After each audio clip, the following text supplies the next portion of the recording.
Reagan Miles didn't blend in. She wasn't trying to. Her black dress fit her like intention. It hugged her waist, curved around her hips unapologetically, and flowed like confidence in motion. She didn't need approval. She designed the dress herself. But approval didn't stop people from staring, especially not him.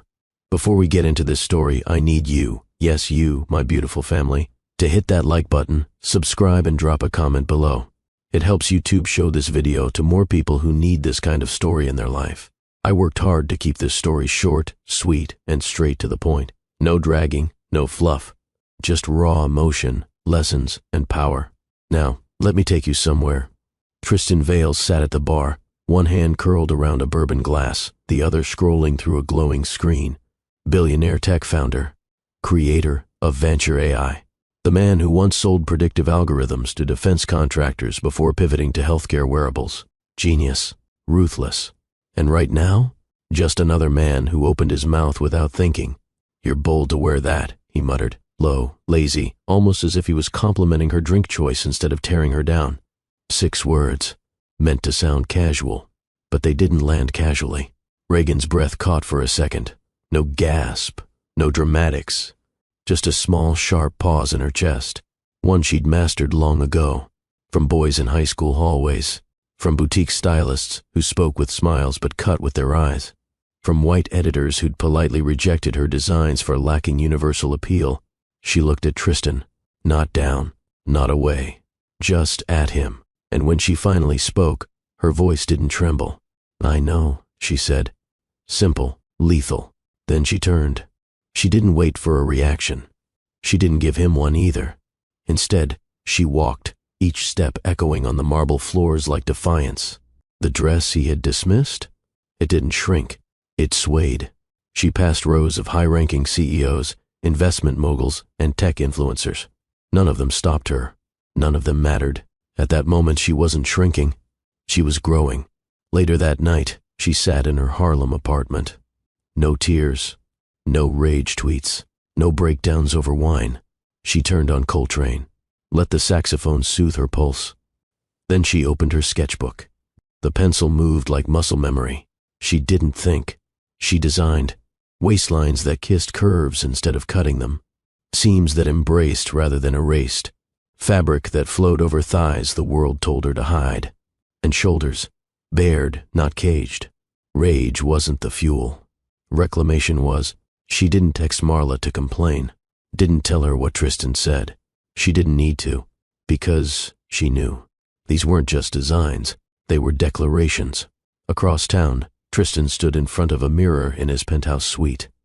Half drunk, loosened tie, jacket tossed on the floor. He stared at his own reflection, not in vanity, but confusion. He hadn't meant to insult her, at least not consciously, but something about her shook him. That walk. That confidence, the way she didn't flinch, the way she said I know, not like a victim, but like a queen. He poured himself another drink, but the bourbon didn't burn. Back in Harlem, Reagan whispered to herself while shading the last curve of her sketch. Let them stare next time. I'm not the one who needs to shrink. And with that, she pinned the sketch on the wall. Her studio wall, the same one that would soon become the birthplace of a revolution in fashion and tech.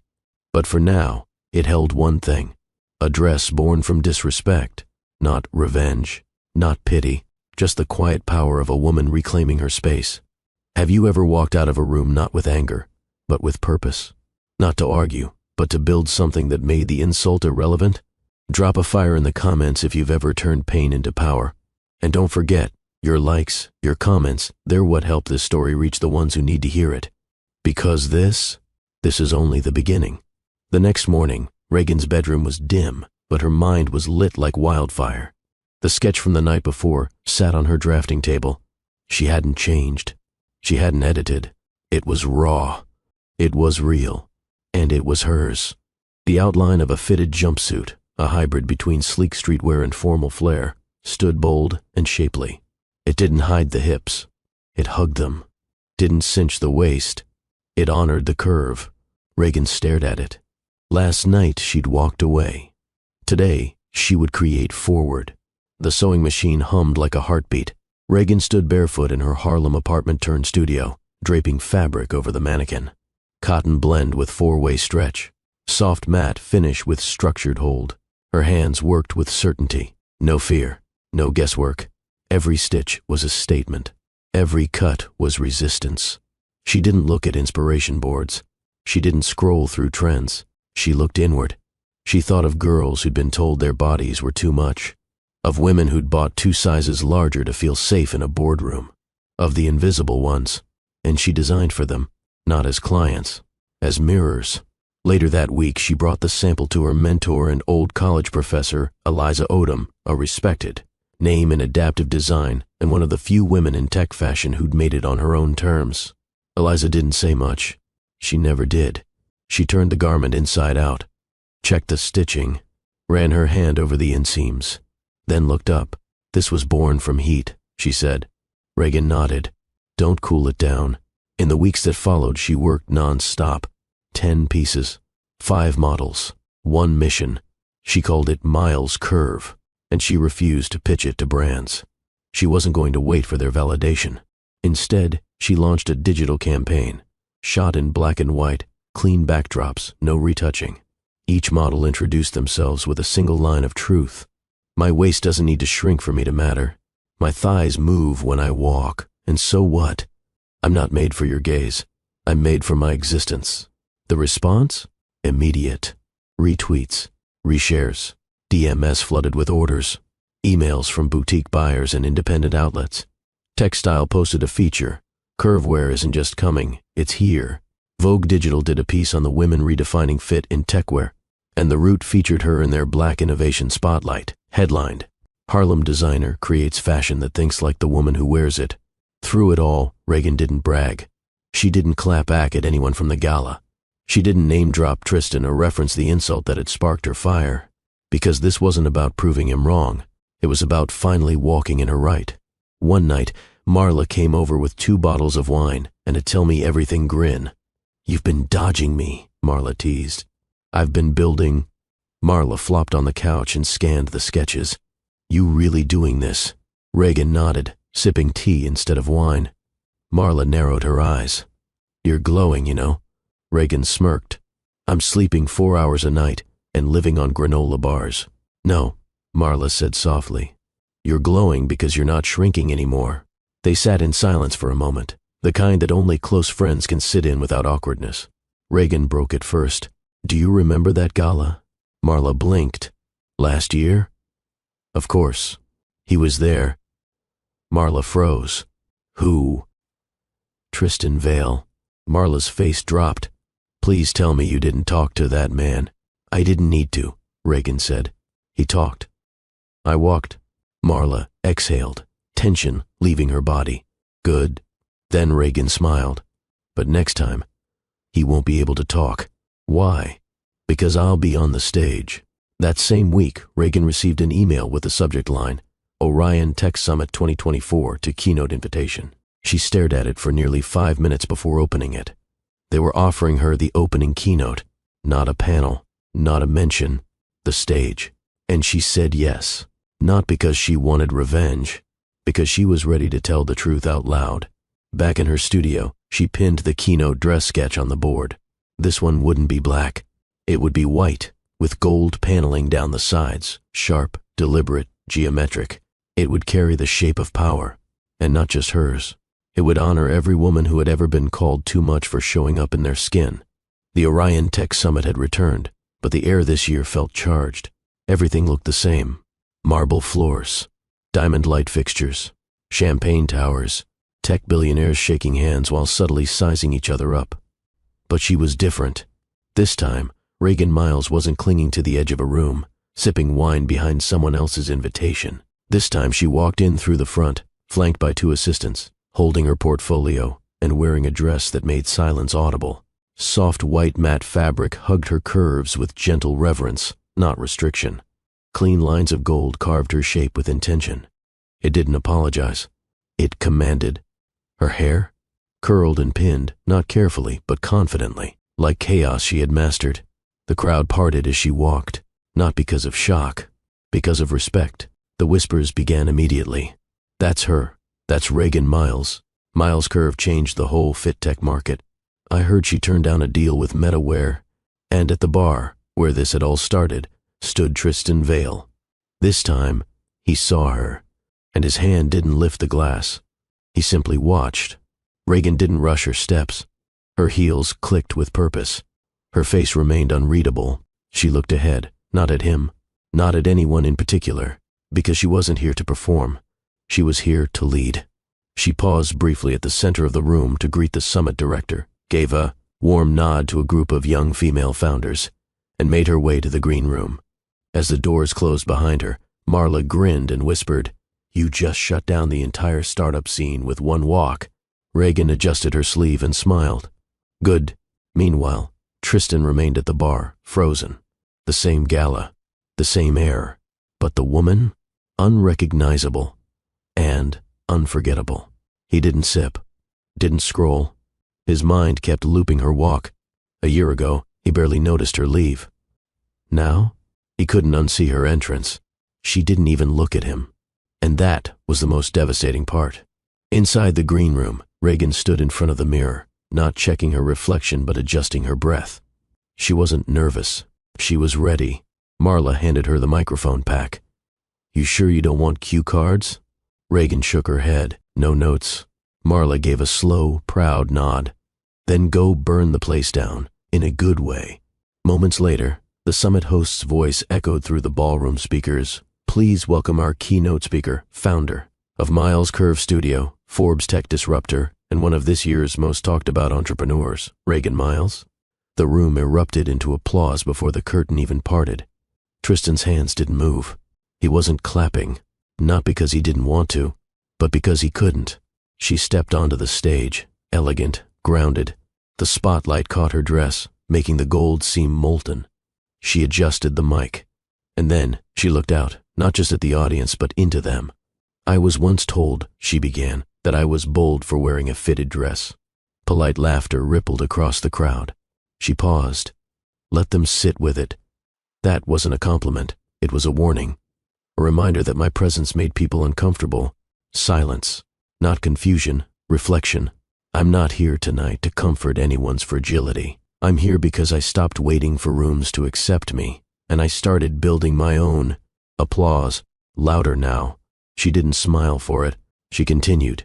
My journey didn't start with venture funding. It started with a sketch that came after a comment meant to reduce me. Instead, it redirected me. Tristan's jaw tightened, because he remembered. All of it. Reagan finished the speech with her head held high. I didn't come here to be palatable. I came to be present, and I hope every woman watching knows, you don't need to shrink to be seen. Standing ovation. Even the summit director wiped her eyes. Tristan? Still seated, still silent. He wasn't resisting. He was wrecked, because it hit him now, not just the memory of what he said a year ago, but the truth of what he almost erased. She didn't grow in spite of his comment. She grew because she refused to be reduced by it. Backstage, Reagan took a deep breath. Marla handed her water. You destroyed them, Marla whispered. I didn't destroy, Reagan said, exhaling slowly. I revealed. Out in the ballroom, a young black designer in her early 20s clutched a notebook to her chest. She had sketched through the entire keynote, tears in her eyes. She whispered to no one in particular, I can do this too. Tristan Vale had been many things in his life. Visionary, investor, wunderkind. He had walked into pitch meetings where billion-dollar ideas were built off his expressions.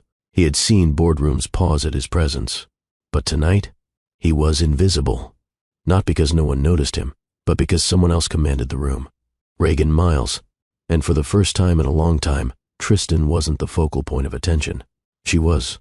The audience buzzed after the keynote. VCs leaned toward each other in whispered admiration. Young tech influencers posted quotes from her speech with hashtags like #MilesMovement and #NotShrinking. At the bar, the bartender poured another drink without being asked. Tristan's glass remained untouched. She lit them up, huh? The bartender muttered casually, nodding toward the stage. Tristan didn't respond. He wasn't stunned by her success. He was haunted by his memory. The black dress. Her exit a year ago. His comment, you're bold to wear that. He hadn't meant it to land like a slap, but it did. And now, Her triumph echoed back like thunder in his chest. In the private lounge above the ballroom, Reagan stood by the floor-to-ceiling window, sipping sparkling water, shoulders relaxed. She didn't check her phone. She didn't pose for selfies. She simply existed. And even in stillness, she shined. Marla popped a grape in her mouth and smirked. You just took a blowtorch to tech fashion with a 3-minute speech. Reagan tilted her head. Wasn't my goal. Exactly why it worked. A knock interrupted their moment. One of the summit assistants stepped in. Ms. Miles, a few attendees have requested to meet with you. VCs from Elevate Capital, Bold Frame Group, and… She hesitated. Reagan raised a brow. And? Tristan Vale. Marla let out a noise between a scoff and a laugh. Reagan didn't flinch. Tell the VCs I'll schedule a follow-up, and tell Tristan there's no meeting. The assistant nodded and left. Marla grinned. Cold. No, Reagan said softly. Clear. Downstairs, Tristan waited outside the lounge doors for 5 full minutes before the assistant returned with the message. He didn't argue. He didn't try to push. He just nodded, and that stung more than he expected. Back in the main ballroom, a small panel discussion was underway about the future of AI and consumer wearables. Tristan was supposed to be moderating. He walked on stage late. Eyes followed him, some curious, others indifferent. The moderator introduced him, but he barely acknowledged it. He sat stiffly and listened as others spoke. He didn't offer ideas, didn't spark debate, just stared blankly ahead, because in his head, Reagan's voice lingered. I stopped waiting for rooms to accept me. I'm not here to comfort anyone's fragility. She hadn't just spoken about herself. She'd indicted the entire culture that he had once ruled without resistance. Later, after the event began winding down, Tristan exited to the rooftop terrace. It was quiet here. Manhattan stretched out like a concrete quilt of blinking lights. And that's where he saw her again, not close, not waiting. She stood by the railing, gazing into the city like it was hers to decipher. He hesitated, then stepped onto the terrace. The door clicked behind him. Reagan didn't turn. She had heard him, felt him, but she didn't acknowledge him. Not yet. He took a step closer, then another, kept a respectful distance. Reagan, he said finally. Her posture didn't shift. Her voice was cool. You remember my name now? I do. Shame it took a stage. He exhaled slowly. I didn't mean it. What I said last year. She turned, slowly this time, her eyes sharp but not angry. You don't get to mean or not mean it. You said it, and I carried it. There was no tremble in her voice, just truth. I know, he said. And I'm sorry. Reagan studied him, really looked, not to intimidate, but to understand what she was seeing. He wasn't smiling, wasn't defensive. He stood in the discomfort like a man without armor. Do you want forgiveness? She asked. No. Then what do you want? To understand what I missed. Reagan tilted her head slightly. Then start by not making this about you. He nodded. That simple motion, no rebuttal, no justification, was the most honest thing he'd done. And then, without another word, he turned and walked away. No reaching for her hand, no asking for her number, just space. And somehow, that was the beginning of something neither of them could name yet. The city below pulsed with midnight life, horns chatter, streetlights bouncing off wet pavement. But on the rooftop terrace of the Orion summit, it was just her. Reagan stood alone, back straight, arms resting on the glass barrier. Her white and gold dress shimmered gently in the breeze, but her stillness outshined the view. Tristan hadn't planned to see her again that night. But there she was, same silhouette, different weight, no longer a guest, no longer invisible. This time, she was the moment, and he, for once, was the one walking into her space. He didn't interrupt her thoughts immediately.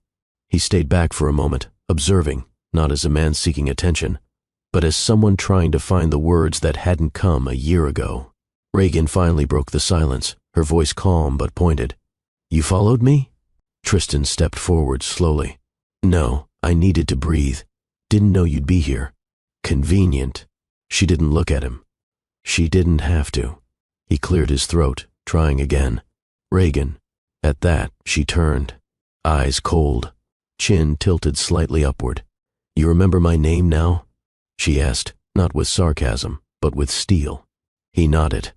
I never forgot it. She arched a brow. You forgot everything about me the moment I walked away.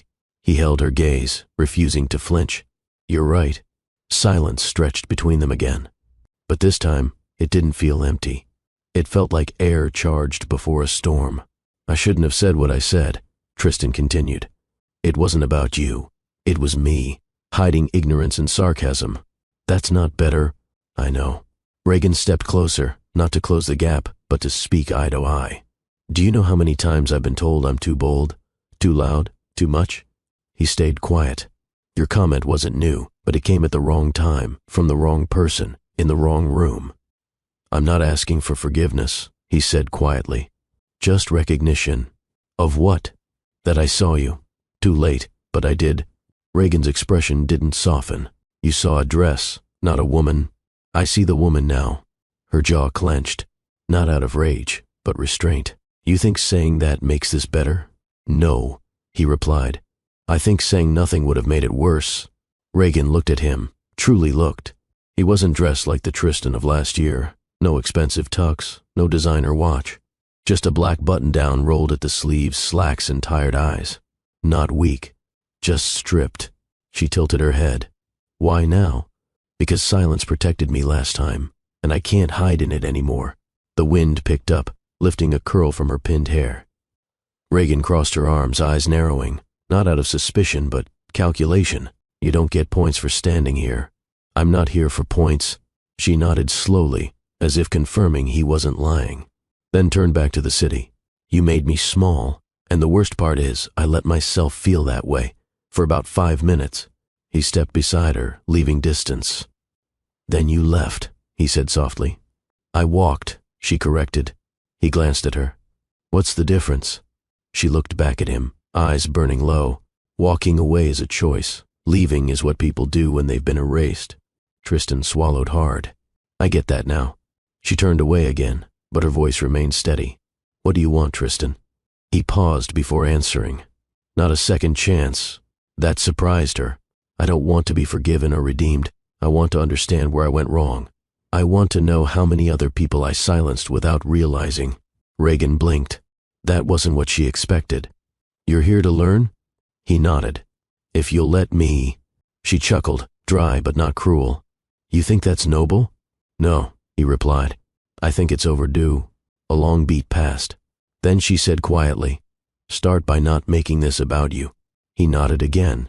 Didn't defend, didn't reach, just stood beside her and let the words hang between them like a wire that might never be crossed, but didn't have to be cut.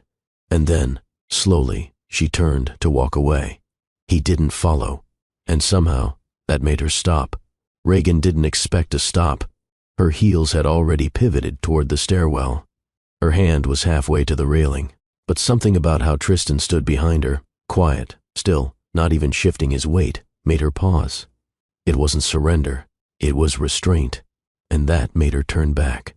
Tristan didn't meet her eyes immediately.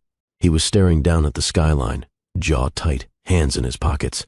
She approached, not closer, not warmer, but with a different kind of energy. Like a woman deciding whether this moment was worth her breath. You're standing here, she said, voice low, but I need to ask, are you here because you want to understand, or because you hate being the bad guy? Tristan looked at her then, and for the first time there was no defense in his face. Just something raw. I don't hate being the bad guy, he said. I hate that I didn't even know I was one. She held his gaze. You're used to being listened to. Yes. You're used to rooms stopping for you. Yes. You're not used to being the lesson. No. And now you are. He nodded once. And I accept that. Silence stretched, not cold, just heavy with honesty. Reagan took a slow breath. I'm not interested in turning this into your breakthrough. I understand. I'm not a checkpoint for your evolution. I don't expect you to be. She studied him again. The lack of resistance in his posture. The way he absorbed discomfort without flinching. You said something that stayed with me, she added, voice soft but clear. And not in a poetic way, in the kind that sits in your chest and makes you question your shape. His throat tightened. I'm sorry. That's not enough. I know. She nodded slowly. Then keep listening. He stepped back, not in retreat, but in recognition. And that was the moment she softened. Just a little, not in forgiveness, but in acknowledgement. She crossed her arms loosely, tilting her head. "So, what exactly are you trying to do here, Tristan?" "Not impress you," he said. "Not win. Just stay honest." Her brow lifted. "I've spent years solving problems with data," he continued, "but I never questioned if I was part of the problem." "That's because you didn't have to." "Exactly." Reagan blinked, once, slowly. The answer was correct, but it didn't mean he earned anything. "So now what?" she asked. Tristan shrugged. "Eve, just like that. You told me not to make it about me." "I heard you." She didn't move. "No request for coffee?" "No." "Can we talk? Moment?" He shook his head. "You've already said everything I needed to hear. I'm not here to spin it into anything else." Reagan narrowed her eyes. She didn't trust easy, especially not men who were used to being adored for waking up. But this man wasn't reaching for redemption. He was accepting discomfort as currency, and that was new. Tristan took a step toward the stairwell, but then paused. He looked over his shoulder. "One last thing," he said. Reagan raised her chin. "What?" "If you ever speak again, on a stage, a podcast, whatever, I'll be there. Not as a fan, not as a friend, just as someone who's still learning." And then he walked. She stood there for a long moment after he disappeared. Not smiling, not angry, just still. The city below continued its rhythm, but inside her chest something shifted. Not forgiveness, but recognition. The weight she'd carried had been acknowledged, not solved, not erased, but seen. And for the first time in a long while, she didn't feel like she was walking alone through her own story.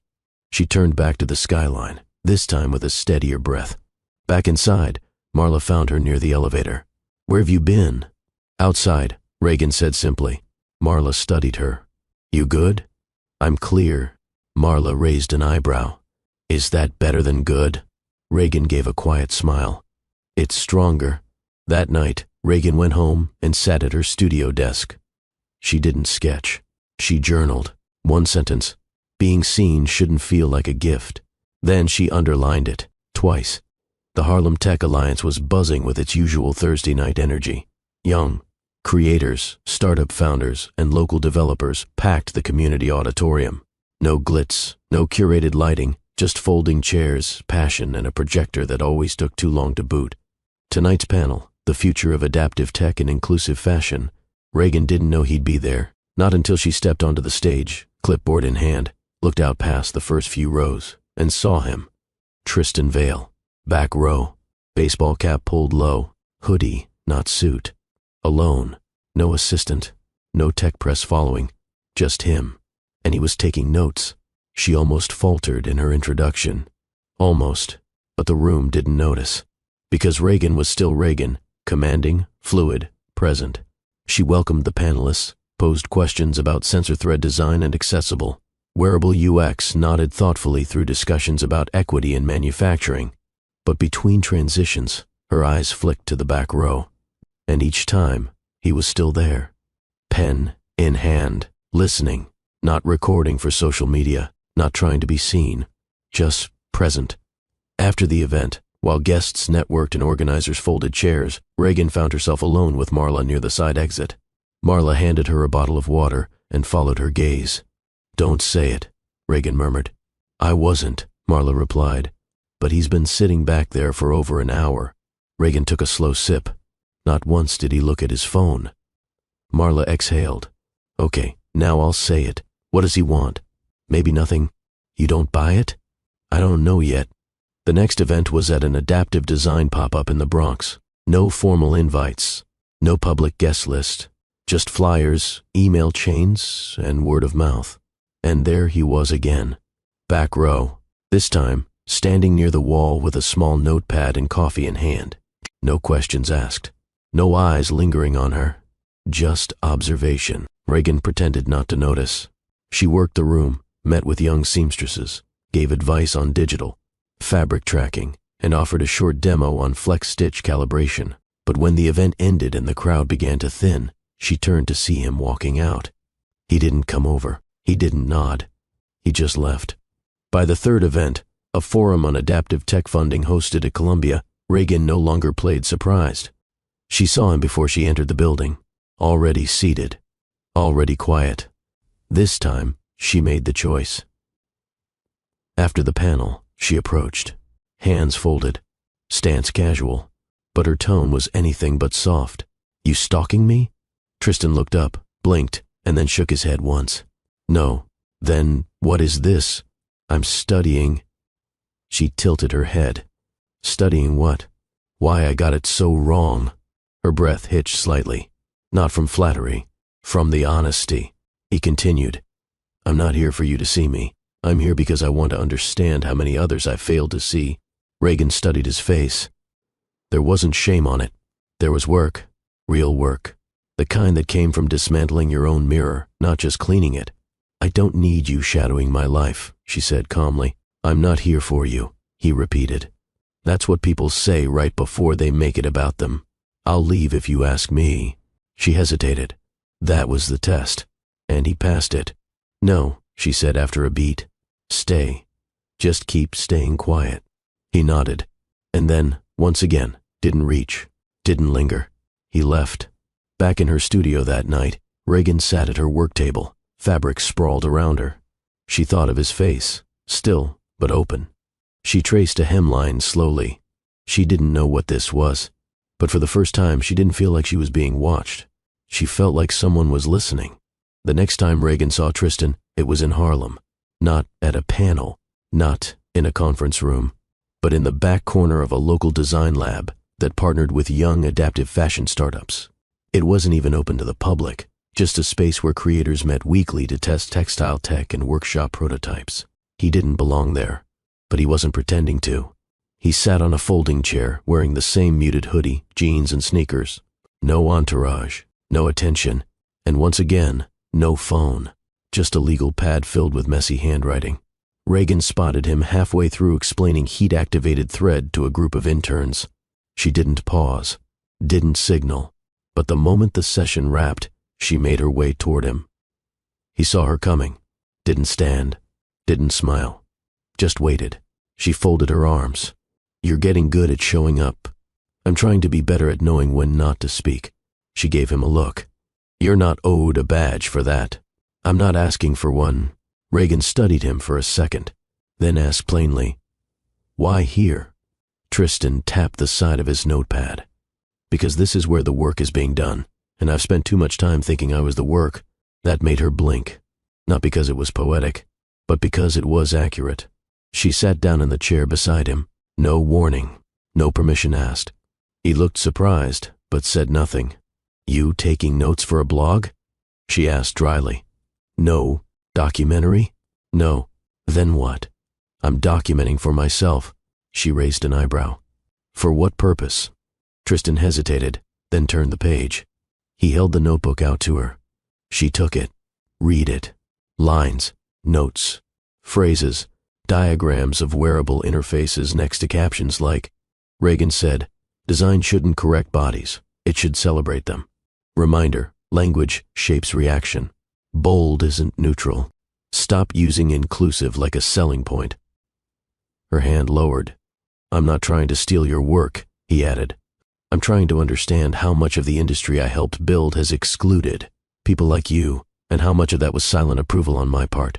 She was quiet now, and that quiet wasn't distance. It was consideration. A young designer passed by. "Hey Reagan, the sensors for the knee brace dress are lagging again." "I'll be there in a second," she called back. Then she looked at Tristan. "You really want to understand?" He nodded. "Then help me solder these sensor nodes." He blinked. "I'm not asking you to design. Just sit, watch, ask nothing, move when told." "I can do that." She stood. He followed. Inside the prototype room, Reagan clipped up her curls, rolled up her sleeves, and motioned him toward a corner table. She handed him a spool of wire and pointed to a circuit layout.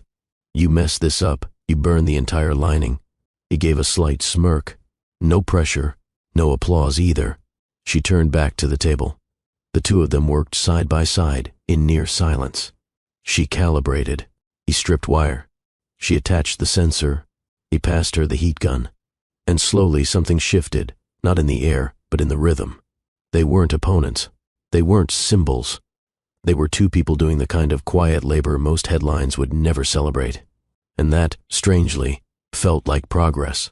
Later, as she packed up the fabric samples, he lingered near the door. "I'll be at the Midtown workshop next week," he said quietly. She glanced at him. "I didn't invite you. I didn't ask for one." A beat. Then she replied, "Bring gloves next time. That lining stains skin." He smiled, but didn't thank her. He just nodded and left.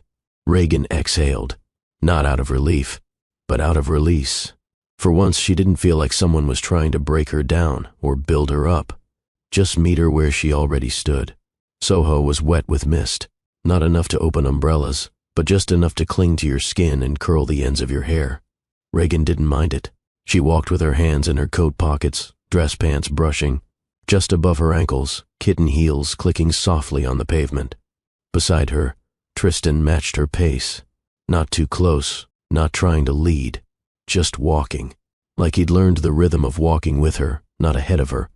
The panel had ended over an hour ago. Another successful event, another Q&A, where Reagan handled questions with sharp wit and unflinching clarity. She wasn't tired, but she was full. The kind of full that comes after you speak a truth out loud and feel the weight of being heard. They hadn't planned to walk together. But when she exited the building and saw him leaning against the brick wall, hands in his pockets, hood down, just waiting, she'd paused. Not surprised, just assessing. Then she said, "You can walk if you don't talk."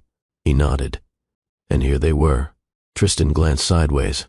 "You always walk after events?" "I don't like being chased by compliments." He nodded. "You don't like being chased, period." She smirked. "That too." A few seconds passed in silence. Then he asked, "You ever take cabs?" "Only when it's late, or when I've worn something ridiculous and regret it." He chuckled. "That happens?" "I design for people. Not every design is meant for me. I learn the hard way sometimes." He nodded again. "That's honest." Reagan stopped under a building awning as the drizzle thickened. She looked at him. And for once, she didn't feel the need to calculate what he wanted. So she asked plainly, "Why haven't you made a move?" He blinked. "What?" "You've had plenty of chances," she continued. "Panels, events, studio. You never reach, you never linger, you barely speak." He exhaled. "Because I know what it looks like when men try to be helpful just to get close."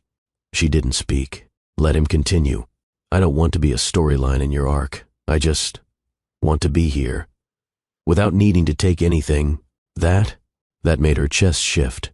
Not melt. Just loosen." They stood under the awning for a beat longer. The sounds of the city pulsed around them. Reagan tilted her head. "You're not scared of being overlooked?" "I used to be scared of being ignored," he said. "Now I'm scared of being loud when I should have been quiet." She gave a small, thoughtful hum. "Progress, you think?" "Only if it's consistent." He didn't smile, but his eyes warmed. Reagan pulled her coat tighter. "You hungry?" He raised an eyebrow. "Not a date," she added quickly. "I just don't want to sit alone at that all-night cafe on Mercer." He nodded. "Then I'll sit across from you and pay for my own tea." Smart man. The cafe was warm, its windows fogged slightly from the change in temperature. Inside, jazz played softly through ceiling speakers. Not curated, just classic. They ordered chai and pistachio shortbread. No wine, no posing, just comfort. Reagan sipped her tea, then set it down.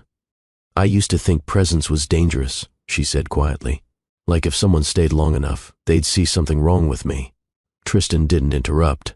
She continued. "Growing up, my body was always the conversation, never my mind. If I was too smart, I was aggressive. If I wore something tight, I was trying too hard. There was no version of me that wasn't a threat to someone's comfort." Tristan's jaw clenched slightly, but he stayed silent. Reagan leaned back. "That's why I built a brand, not just a business. I wanted a place where I didn't have to shrink to fit someone else's bias." He finally spoke, and I tried to reduce all of that to one stupid comment at a bar. She met his gaze. "You didn't reduce me. You just didn't recognize me." The table was quiet again. Then he said, "I want to learn how to stand next to you without touching your light." She blinked. Slowly, not because it was poetic, Because it was true. When they finished their tea, she rose. "I'll walk you to the corner," she said. He smiled. "You sure? I'm not doing it for you. I just want to make sure you don't get lost in Soho and end up at a tourist trap." They laughed. Together. As they neared the crosswalk, rain still gently falling, Tristan turned to her. "One last question." She raised an eyebrow. He asked, "Would it be okay if I kissed you? Not to start something, but to respect this moment?" Her lips parted. Then slowly, she nodded. Under the awning again, no crowd, no eyes, no obligation, he stepped forward. No heat, no hunger, just presence. His lips met hers with quiet reverence. It wasn't an ask. It was an offering. And when he pulled back, she didn't move. She just whispered, "That wasn't terrible." He smiled. "I'll try not to let it go to my head." And then she turned and walked into the rain. Reagan didn't text him that night. She didn't need to. The kiss wasn't a promise. It wasn't a setup. It was a moment, sealed without expectation. But somehow, in the days that followed, everything shifted. She sketched differently, slower, more layered. She moved through meetings with a lightness she hadn't noticed in years. Even her team sensed it. Marla made a joke about her glow. But Reagan didn't laugh, because it wasn't glow. It was peace. Not because of a man, but because for once, the energy around her didn't ask her to defend herself. 3 days later, they saw each other again. Not by accident. Not by arrangement either. It was at a fabric innovation conference in Tribeca. She was on a panel. He was in the back row again. No pad this time, just listening. Afterward, as guests funneled out and handshakes exchanged, she caught his eye. He waited. She gave a slight nod. No words. That was the invitation. They didn't go to a cafe, or a rooftop, or anywhere performative. They walked. Quiet streets. Humid night. Her heels in hand. His jacket slung over one shoulder. They ended up outside her building before either had spoken. She paused at the gate. "You want to come up?" she asked. His voice was steady. "Only if you're sure." She nodded once, and that was it. Reagan's studio apartment wasn't grand, but it was warm. Plants, shelves, of fabric bolts, sketches tacked to the walls like living blueprints. He stepped inside carefully, like entering sacred space. She locked the door behind him, tossed her heels by the wall, and turned on a soft desk lamp. No overheads, warm light, soft shadows. She didn't offer him a drink. She didn't ask what he wanted. Instead, she moved across the room and unpinned a sketch from the wall, one of the earliest Miles Curve designs, the one that started it all. She turned to him. "This dress was born the night you tried to reduce me." He nodded. "And it changed everything." She stepped closer. "I don't need you to undo it," she said, "but I want you to understand what it cost to survive it." "I do." Reagan unbuttoned her blazer slowly, folding it over the back of her chair. "I didn't invite you here to impress me," she said softly. He swallowed. "I didn't come to impress." "Good." Then, without ceremony, she reached out and touched his chest, not suggestively, not inviting anything more, just connection. Tristan placed his hand over hers. Neither moved. Then, slowly, he leaned in, not toward her lips, but her forehead. He rested there, breath steady. Reagan closed her eyes. Because this wasn't performance. It was presence. When they finally kissed again, it wasn't because the night demanded it. It was because it felt like the most respectful thing they could do. Mouths met gently, not rushed, not starved. His fingers brushed her cheek, tracing down her jawline with reverence. She stepped closer, pressed into him, not to seek safety but to offer trust. He pulled her in by the waist, anchoring her gently. No control, no urgency, just rhythm. They made it to the couch, not stumbling, not tearing. Reagan sat first. He followed. She leaned into him, her knees tucked beneath her, one hand resting on his shoulder. He looked at her. She nodded. "Okay," she whispered. That was all he needed. He kissed her again, deeper this time. His hands stayed respectful but curious, memorizing rather than claiming. She pulled back, slightly breathless. "Tristan?" "Yes. This isn't about fixing anything. I know. If this feels like redemption, stop." "It doesn't." She searched his eyes. "Then keep going." He lowered his forehead to hers again, breathing with her, matching her inhale. Her exhale. He unbuttoned her blouse slowly, watching her face with every movement. She guided his hand to the clasp of her bra, then whispered, "Be here." "I am." When her top hit the floor, she didn't shrink. She didn't cover. And he didn't stare. He received, like a man who'd spent months learning the difference between undressing a body and meeting a soul. His shirt came off next. She ran her hands down his chest, not for stimulation, but study. He gasped softly. "Still okay?" she asked. "Yes," he whispered. "More than okay."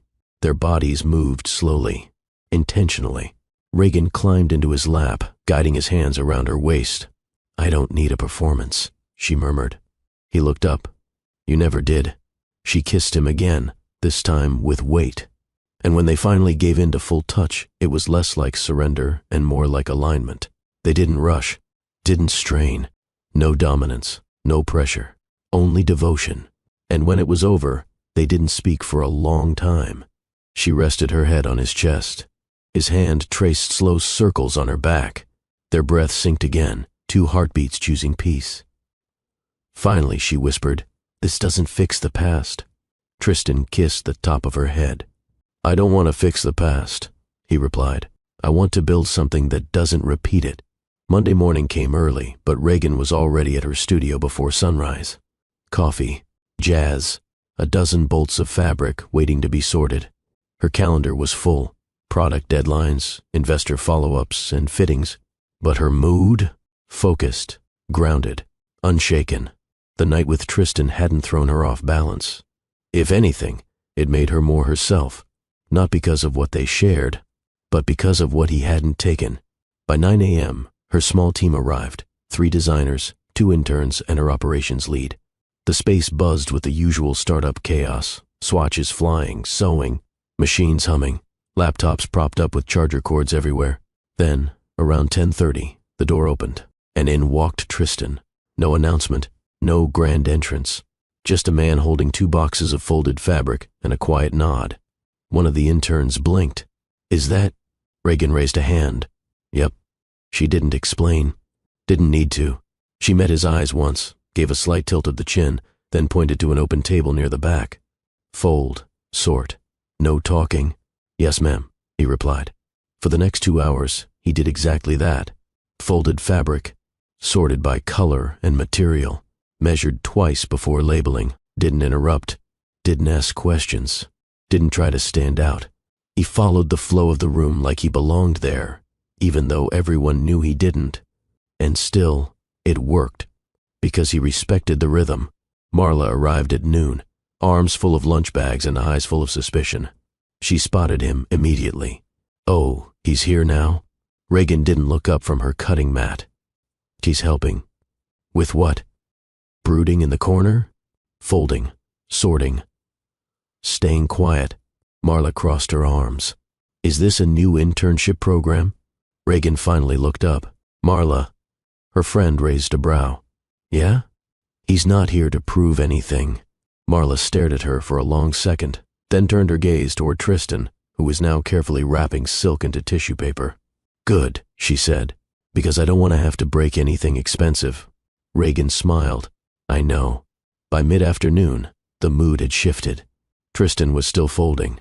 Marla had begrudgingly handed him a fresh bolt of mesh lining, and one of the interns had offered him tea without prompting. That was the moment Reagan noticed.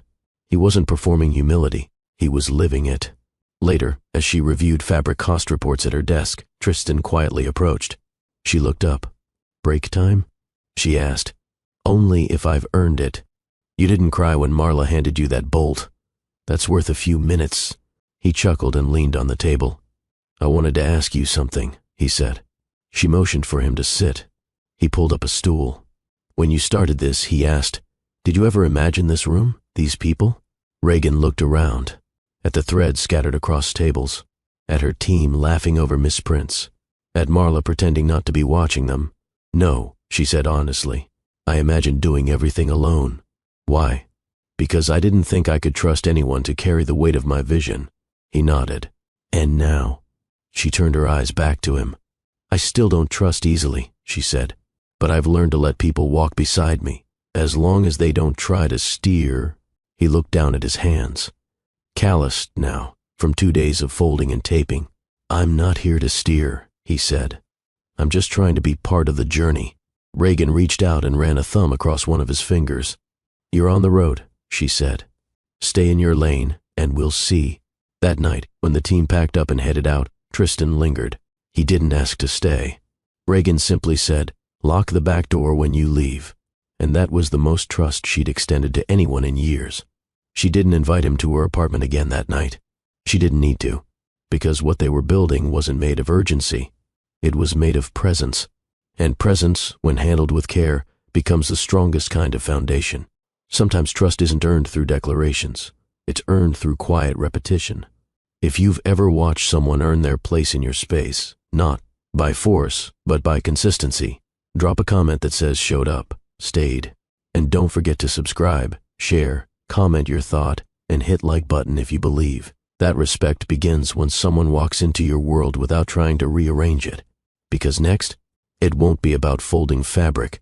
It'll be about unfolding desire. The studio was quiet after hours. No sewing machines humming, no laughter from interns, no Marla side-eyeing Tristan from the corner. Just the low hum of the city beyond the window and the soft glow of amber Edison bulbs dangling above fabric-strewn tables. Reagan stood barefoot in the center of the room, dressed in a black silk robe, the same kind she'd designed for the first Miles to Curve editorial shoot.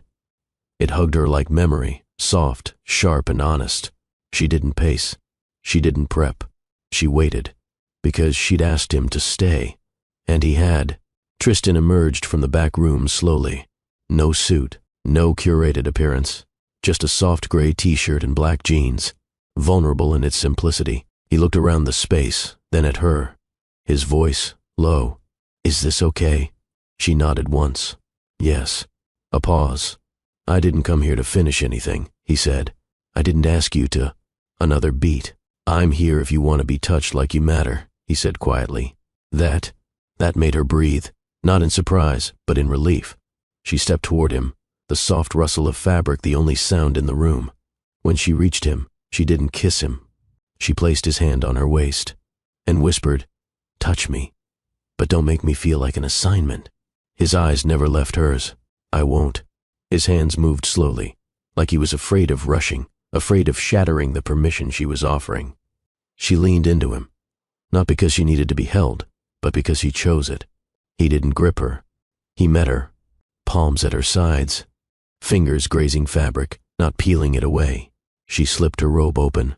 Beneath it, she wore nothing, but she didn't flinch, didn't cover.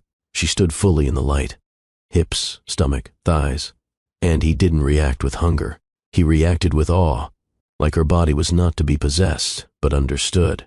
He bent slightly and pressed his lips to her shoulder, then her collarbone, then lower, across her chest, her stomach. Kisses that weren't rushing toward a goal, kisses that stayed. Reagan's breath deepened, not because of arousal, but because of recognition. She had never felt this scene. When she reached for his shirt, he helped her pull it over his head. Her fingertips traced the outline of his chest, not to flatter, but to feel. He let her lead, let her explore, and when she whispered, I want you to take your time, he nodded and kissed her ribs, one by one. They moved to the couch, never losing eye contact.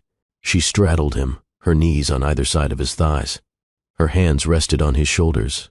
His rested on her hips. They stayed like that for a full minute. No thrusting, no friction, just stillness, just being. Then she leaned down, kissed him, slowly, with weight, and whispered, You're not here to save me. No, he murmured. I'm here to witness you. She pressed her forehead to his. Then watch me take what's mine. And she did. She guided him inside her, slow, controlled, present. He groaned softly, not from the sensation but from the honor. Her pace wasn't frantic. It was deliberate. She rolled her hips with rhythm, her palms planted on his chest, her breath syncing with his. No pretending, no performing, just truth in motion. He kissed her jaw, her throat, her sternum, held her with care, not to anchor her, but to join her. And when she moaned, it wasn't for him. It was for herself. Their climax came not in a wave of chaos, but in the steadiness of safety. She trembled. He held her. She sighed into his neck, and he stroked her back, not to soothe, but to remind her, "I'm still here." They didn't speak right away. She rested against him, breath slowing. He kissed the side of her head and whispered, "That wasn't just intimacy." She nodded. "That was trust." She pulled back to look at him. "I never wanted to be someone's milestone," she said. "You weren't. Then what was?" He smiled, eyes soft. "This was me showing up with nothing to prove." Reagan didn't post photos of them together. No Instagram stories, no tagged tweets, no cozy selfies with latte art and subtle captions. Not because she was hiding anything, but because their connection wasn't built for display. It was built for presence. And Tristan? He understood that. Which is why when he walked into a midtown venture conference beside her, he didn't reach for her hand.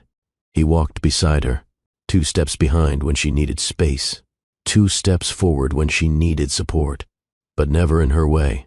The ballroom was flooded with polished investors and tech founders pitching big ideas with buzzword-filled decks. A world Reagan had grown used to navigating with a sharpened smile and emotional armor. This time, she didn't need the armor, because the man at her side didn't amplify her. He protected her space. She'd been invited to give a fireside chat with the director of a major West Coast fund. The topic, adaptive technology in everyday luxury. The room was packed. Tristan stood at the side, not on stage, not backstage, just standing quietly near the exit, arms crossed, eyes on her, not possessively, but proudly. As Reagan took the mic and began to speak, someone near the back leaned over to Tristan and whispered with a smirk, "So, you're with the curvewear girl now?" It wasn't a question. It was a dismissal dressed as casual banter. Tristan turned to the man slowly, eyebrows raised. "She's not the girl," he said clearly, his voice calm but precise. "She's the future." The man blinked, tried to laugh it off. Tristan didn't. He just turned his eyes back to the stage and kept watching her. On stage, Reagan caught the shift in body language, saw the man sink slightly into his seat, saw Tristan's steady posture out the corner of her eye. She didn't break flow, but inside, she smiled, because she'd spent too many years being the one forced to deflect or correct. It was nice, for once, not to be the one doing the work of educating. After the event, as guests gathered around for questions and business card exchanges, one of the younger women approached Reagan with stars in her eyes. "Can I ask you something personal?" Reagan nodded. "How did you find someone who doesn't shrink around your shine?" Reagan glanced toward Tristan, who was now helping one of the coordinators stack chairs. She smiled softly. "I didn't find him," she said. "I built my piece, and he found his way to it." The young woman nodded like that sentence had just unlocked something in her spirit. And maybe it had. Later, as they rode down the elevator together, Tristan glanced sideways. "You handled that comment like it didn't touch you." "It didn't." "You heard it, though." "Of course. And I saw the way you responded. That was louder than anything I could have said." He reached for her hand, not for display, just for grounding. She let him take it. They walked the rest of the block to her driver in silence. But it wasn't tension. It was comfort, like 2 people who didn't need to fill the air to know exactly where they stood. Back at her apartment that evening, she pulled off her heels and collapsed onto the couch. Tristan poured her a glass of ginger seltzer, her favorite, and joined her without asking. "Do you ever miss being unseen?" he asked quietly. She looked at him, amused. "Only when I go to CVS in a bonnet." He laughed, then grew serious. "You're really out here shifting the narrative." She sipped her drink. "No, I'm just owning mine." He nodded. "And you're making it easier for others to own theirs too." She leaned back. "You're starting to understand." Their phones buzzed. News alerts, clips from the conference already circulating online. One short video clip had gone viral already. Tristan Vale, billionaire founder of Venture AI, correcting a dismissive remark with the line, "She's not the girl. She's the future." It was everywhere. Hundreds of thousands of retweets. Comments pouring in, some praising him, some questioning his motives. Reagan chuckled and handed him her phone. "They've already labeled you the CEO Feminist of the Year." He sighed. "I didn't say it for that." "I know." "You mad?" She shook her head. "Not mad, just watchful." "Of what?" "The line between allyship and performance." He set the phone down. Then hold me accountable. I will. And she meant it. Tristan didn't flood Reagan's world with gestures. There were no random flower deliveries, no overly dramatic surprises, no grand romantic speeches. Instead, he was consistent, showing up where it mattered, quietly anchoring her days with intention. When Reagan had to fly to D.C. for a last-minute investor pitch, Tristan didn't text her 50 times. He sent one message. If you need anything, support, silence, or snacks, I'm a call away. She didn't reply, but during the layover, she reread the message twice. When she returned, there was no pressure to recap the trip. He just asked, "You feel good about it?" She nodded. He smiled. That's what matters. Back in the studio, he became part of the fabric, literally. On Wednesdays, he folded fabric. On Fridays, he fetched lunch. On Tuesdays, he sat silently in the back during fittings, answering emails with earbuds in, never intruding. Marla still watched him with narrowed eyes, but her scowl had softened to suspicion laced with curiosity. It was during one of those quiet days, mid-afternoon, low sunlight spilling through the windows, when one of the interns asked, "So, are you two, official?" Reagan looked up from her work table, mildly amused. "Official how?" "You know, Instagram official, public." Reagan smiled without looking up. "We're real official." The intern blinked. "What's the difference?" Reagan finally met her eyes. Public needs validation. Real needs presence. The intern nodded slowly, like she'd just been handed a truth her heart didn't know it needed. Tristan heard the exchange from the corner. Didn't say a word, just returned to folding muslin. Because this wasn't about proving anything. It was about being part of her world without rearranging it. At night, he didn't push to stay over, but when he did, it was never about passion alone. Sometimes they just read. Sometimes he traced the scar on her shoulder she never talked about. Sometimes she listened to his stories about his mother, how she raised him with discipline, but never gentleness, how success became the only language he learned to speak. And slowly, brick by brick, Reagan let him see her. Not the polished version, not the keynote speaker. Just the woman who sometimes got tired, sometimes cried in the shower, sometimes questioned everything she was building, and he never flinched. One night, as they lay on the floor, her head on his chest, his fingers idly, tracing the ridges of her knuckles, she whispered, "What is this to you?" Tristan took a long breath before answering, "This is the first time I'm not trying to build something to be admired." She closed her eyes. "That means you finally understand," she said. At an industry brunch 2 weeks later, a venture partner made a lazy joke at Reagan. His expense, something about wearable tech for women who don't wear the sample size. Tristan didn't speak immediately. He leaned forward slowly, looked the man dead in the eye, and said, "Say that again, and then say it to every woman in this room who carries her body with pride." The room went quiet. The man chuckled nervously and shifted in his seat. Reagan didn't have to say a word, because he had already said enough. Later that day, as they walked to the car, Reagan glanced over. "You didn't have to do that." "I know, but you did it anyway." He stopped walking, turned to face her. "I don't protect you because I think you need it," he said. "I protect you because you've earned peace, and I won't let someone steal it just because they're used to not being checked." She nodded once, and that, right there, was the quiet kind of love that made her feel safe. Not owned, not praised, just respected in real time. The studio was different at night. The table still held fabric bolts and half-pinned sketches, but under the soft glow of Edison bulbs and the hush of late hours, everything felt closer, more human, more tender. Reagan sat cross-legged on the floor near the sewing station, her silk robe loose around her, her hair down, curls soft and wild. No makeup, no polish, just her. Tristan sat across from her, back against the wall, legs outstretched, a mug of lukewarm tea cradled between his palms. Snow Allegra played low from a Bluetooth speaker tucked behind a stack of garment bags. The night held no destination, only stillness, and the kind of silence that welcomed truth. Reagan looked at him, really looked. The gray t-shirt clung to his chest. His jaw was shadowed. His eyes were heavy but focused, like he'd worked all day and still had energy left only for her. "You're staring," he said quietly. "You're sitting in a room filled with mirrors and fabrics," she replied. "It's hard not to." He smirked. "What do you see?" She didn't answer immediately. Then, softly, Someone who isn't afraid to be seen anymore. He set his mug down, stood slowly, crossed the space between them, and knelt in front of her, close but not assuming. She watched him, then opened her robe, letting it fall from her shoulders, puddling around her waist. She wasn't trying to seduce. She was inviting clarity. "I'm not dressing this up," she said. "This body, these scars, these thighs, they're not up for revision." Tristan didn't reach. He just nodded. "I've never wanted to edit you," he said. "I've only wanted to understand what makes you real." He leaned in, lips barely grazing her shoulder. Her breath caught, not from nerves, but from memory. How long had it been since someone touched her without expectation? His hands moved to her waist, slow, warm, reverent, not claiming, not correcting, just resting.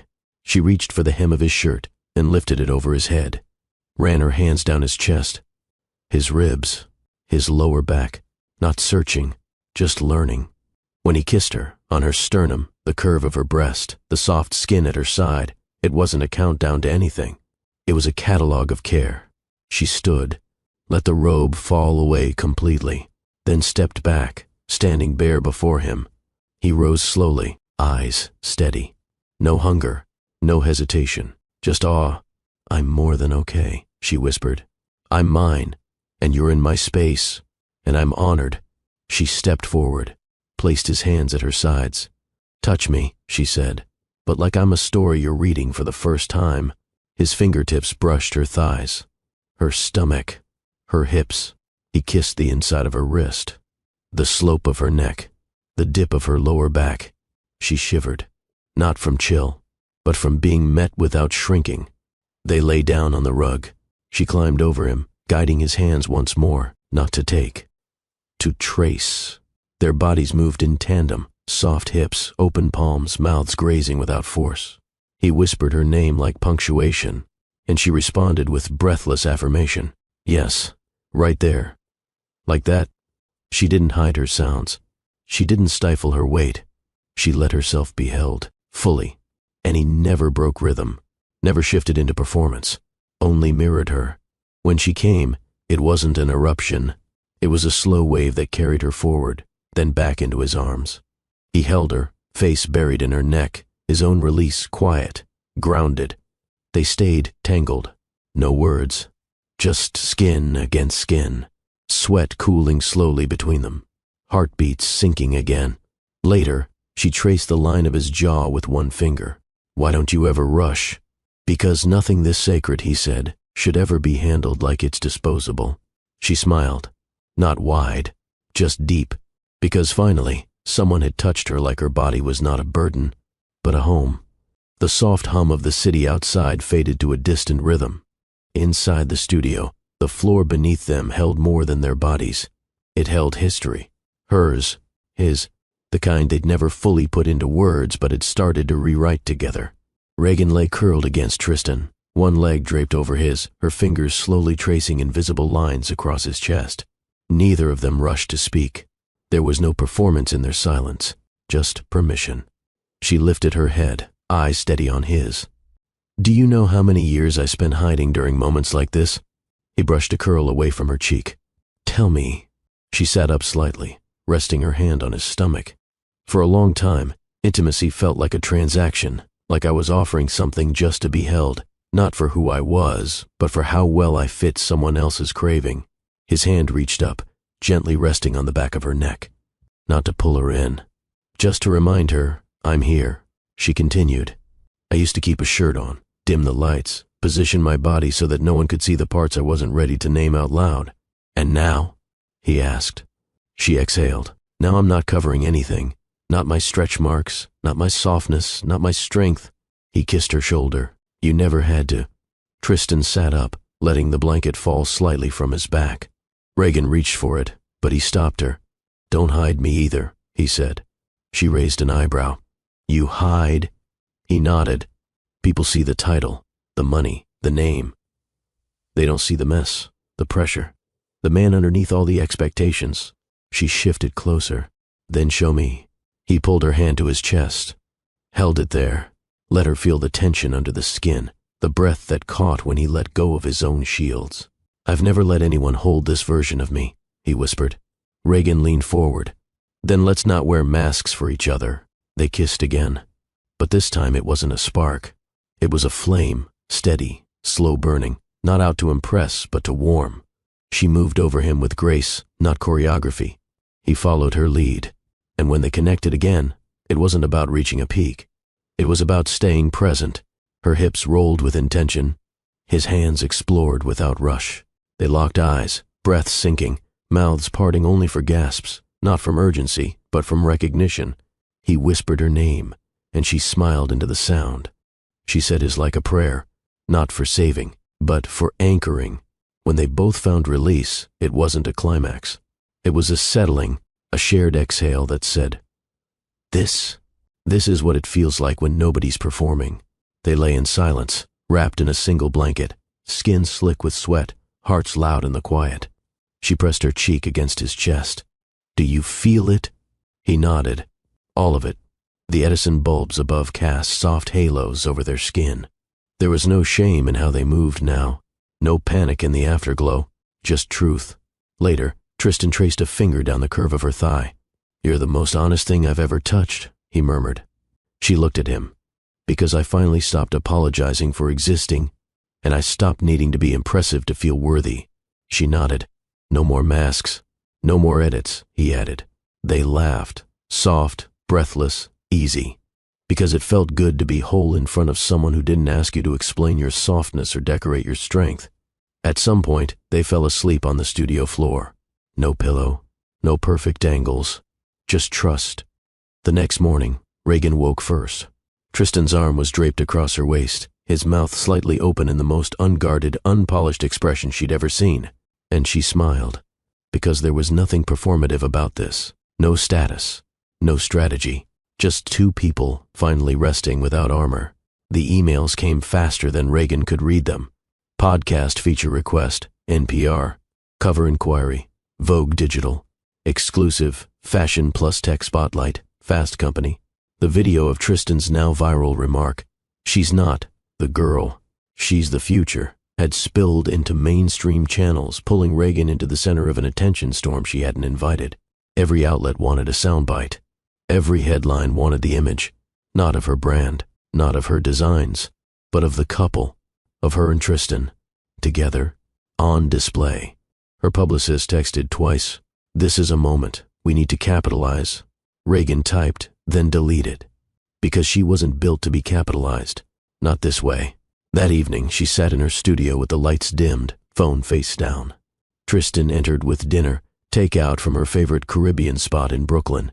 He placed the bag on the table without speaking, knowing the weight in the room didn't come from hunger. She leaned back in her chair, exhaling.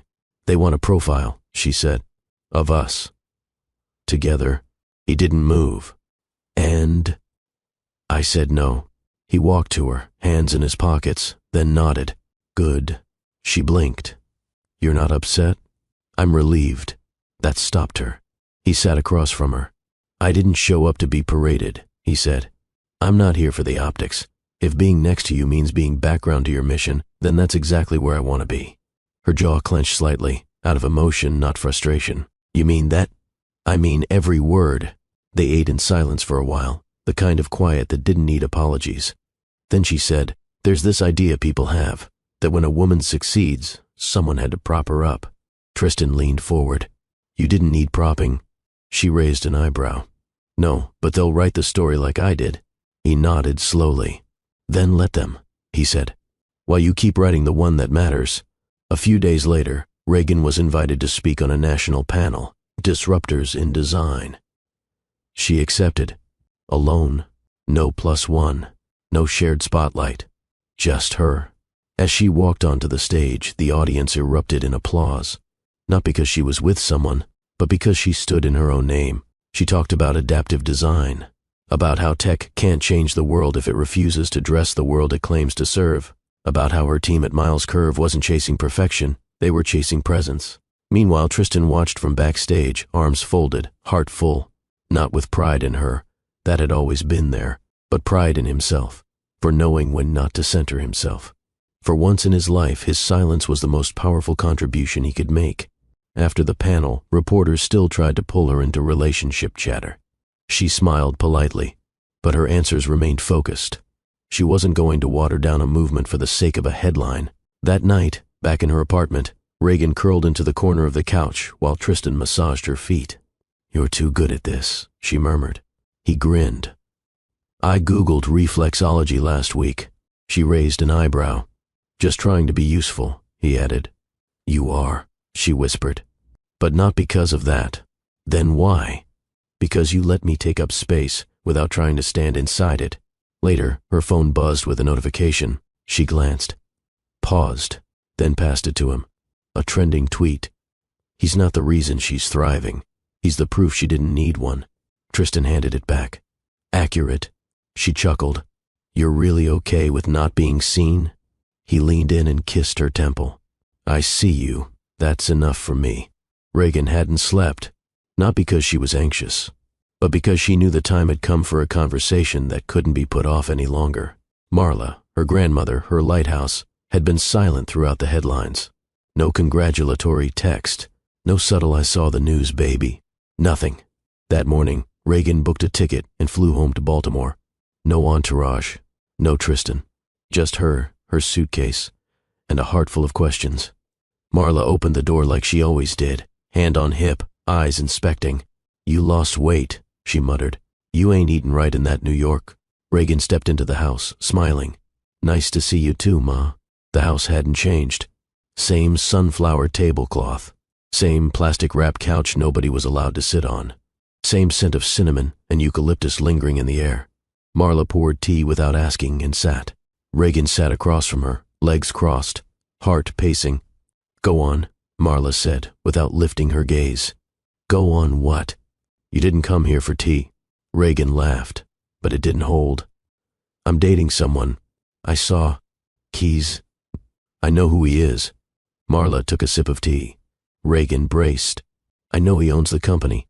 I know he was the one that denied your first patent. I know he used to be the kind of man you swore you'd never touch with a prayer stick." She looked up. "What I don't know is if he's changed." Reagan swallowed. "He has. Men don't change, baby. This one did." Marla raised an eyebrow. "Oh? How?" Reagan breathed deep. "He stepped down when I needed space. He backed me publicly when I didn't ask. He tells people he's proud, but never pretends to be responsible." Marla's eyes didn't blink. Reagan went on. "He lets me speak, Ma. And he listens like my words are gospel." A long pause. Then Marla asked, "You love him?" "I do." "Does he love you?" "He does." Another pause. Then Marla placed her tea down slowly, leaned back in her chair, and said, "Then I suppose I better meet him proper." Reagan blinked. "You're not mad." "I was." "And now?" "I watched that panel you did. You stood up there and didn't once hide behind his name. You wore your own skin. And baby, you made it look like armor." The kettle whistled. Marla didn't move. "You know how long I prayed you'd never settle? That you'd know your worth so loud a man would have no choice but to echo it?" Reagan nodded, softly. Marla stood, walked over, and placed both hands on her granddaughter's cheeks. "Just make sure, when you love him, you don't shrink to make him comfortable." "I won't. And if he ever forgets why he fell for you," Reagan's voice cracked, "I'll remind him." That night, Reagan and Tristan FaceTimed while she sat on the front porch. "She wants to meet you," Reagan said. Tristan exhaled. "Wasn't sure I'd pass the screening." "You haven't." "Wait, what?" "She said you gotta survive the Sunday dinner test." Tristan laughed. "I'll bring cornbread. She's gluten-free." He froze. "I'll bring flowers. She's allergic." He narrowed his eyes. "You're messing with me." She grinned. "Absolutely. Sometimes the real test of love isn't public praise. It's the quiet nod of a woman who taught you how to stay rooted in storms." Marla didn't need to like Tristan. She only needed to see that Reagan wasn't dimming for him. And when she did, she finally smiled, not because Reagan had someone, but because Reagan had stayed someone. The night wrapped itself in silk and promise. New York shimmered beneath them, its skyline a crown of lights that blinked like distant confessions. Reagan stood on the balcony, wind teasing the edge of her curls, the weight of the evening pressing softly on her chest. Behind her, the rooftop glowed with candlelight, long ivory tapers flickering in crystal holders, delicate jazz threading through the air, and the smell of roasted sea bass and truffle lingering from the plates they hadn't touched in a while. Tristan adjusted the lapel of his deep charcoal blazer, watching her. She wasn't dressed to impress, she never had to be. But tonight, the open-back silk wine-colored dress and bare shoulders made it hard for him to breathe. Not because of her beauty, but because of what she carried beneath it: history, hope, and a heart that had every right to run. But stayed. For him. She turned, holding a wineglass by the stem. "I don't know how you managed to keep this private." He smiled. "Paid the building manager an indecent amount." She laughed, sipping slowly. Jazz swelled behind them, slow and buttery. A saxophone held a note that made the city hush. "Tristan." He looked up. She stepped closer, her eyes reflecting the lights of the skyline like mirrors. "What if this doesn't last?" Her voice wasn't afraid. Just honest. He didn't flinch. He took her glass, set it on the marble ledge, and stepped so close her breath caught in her throat. "Then we'll build it to last." She blinked. He continued, voice steady. "If it cracks, we'll reinforce it. If it burns, we'll plant something from the ashes. If it breaks," he touched her chin, "we'll learn how to make art from broken things." Silence. Then, "That sounds exhausting." He chuckled. "It will be." She tilted her head. But nothing else has ever felt this right." Reagan stepped back, arms wrapping herself briefly before dropping. Her voice dropped too. "I'm scared of becoming dependent. Of needing you so much I forget how to breathe without your air." Tristan's jaw tightened. He moved toward her again, slow, intentional. "Then let's agree," he said. "We don't lose ourselves. We grow, side by side. And if we ever feel like we're shrinking, we pause, we talk, we fix it. Not because it's easy, but because it's us," she whispered. He nodded. "And I'd rather fight for us every day than float through anything with someone else." She looked away. The wind played in the silence. "I don't need a ring," she said suddenly. He raised an eyebrow. "I didn't offer one." She turned sharply. "Not like that. I mean, I don't need one to know this is real." Tristan's gaze softened. He didn't reach for a box, didn't kneel, didn't promise forever like it was something cheap or easy. Instead, he reached for her wrist, gently flipped it over, and kissed her inner pulse. Slow, deliberate. "I vow to protect this rhythm," he whispered. "As long as it beats near mine." Reagan's lips parted. Not for words, but breath. Tears welled, not out of sadness, but recognition. This wasn't a proposal. It was a confession, a covenant, a choice to stay awake in the middle of the fire. Behind them, the song ended. A new one began. The candles flickered taller, as if reaching for something invisible. Tristan wrapped his arms around her waist and pulled her close. No ring, no priest, no crowd. Just two souls, naked in truth, daring to promise without a script. In a world drunk on diamonds and spectacle, the most sacred vow is the one whispered with no audience. No rehearsed speeches, no photo ops, just two flawed people saying, "If this breaks, we'll rebuild, and if it doesn't, then love, like blood, will keep flowing."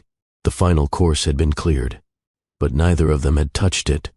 Dessert wasn't necessary when sweetness was already dripping from the air between them, heavy with silence, full of meaning. Reagan sat at the edge of the rooftop lounge, her heels off, knees drawn close to her chest, looking out over the city she never thought would feel like home again. Behind her, Tristan adjusted the last candle, his sleeves rolled up, arms dusted with the flicker of flame. No servers, no champagne pop, no velvet box, just the skyline. And him. He walked over slowly, barefoot now too, letting his presence announce itself gently. She didn't turn. She didn't have to. His shadow settled beside her. "You're still here," she murmured. "I told you I would be," he said. There was a pause. Then she whispered, "People always say that. Right before they leave." "I'm not people," Tristan said softly, "and I don't make announcements before I abandon someone.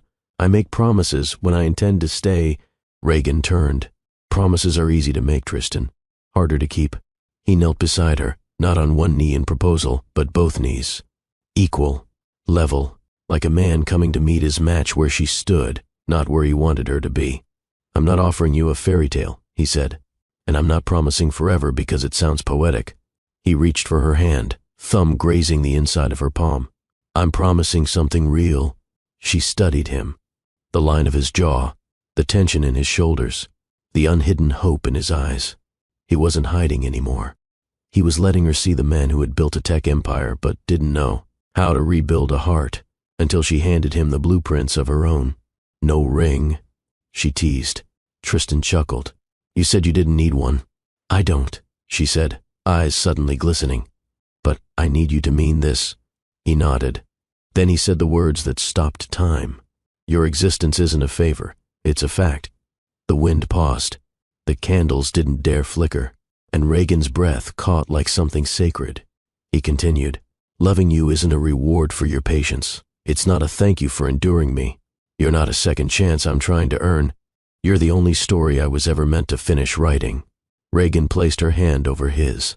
I don't want a man who gives me the world if I beg, she whispered. I want a man who gives me space to breathe, space to belong. He smiled.